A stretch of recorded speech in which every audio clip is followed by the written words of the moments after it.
మరి మన ప్రతి నియోజకవర్గానికి 3,500 ఇళ్ళు ఇవ్వడం జరిగింది. మరి అది అమలు చేసే లోపలనే మనకు కోడ్ ఇవ్వటం వల్ల, కోడ్ రావటం వల్ల మనం అది ఇవ్వలేకపోయినాం. తప్పకుండా కోడ్ అయిపోయిన తర్వాత ఎవరైతే క్వాలిఫైడ్ వాళ్ళకి తప్పకుండా ఇల్లు ఇస్తామని చెప్తున్నాం.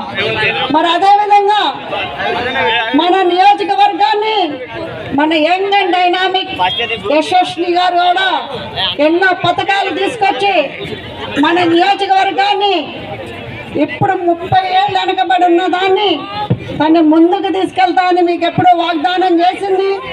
అది తప్పకుండా మేము నెరవేర్చే ప్రయత్నంలోనే ఉన్నాం.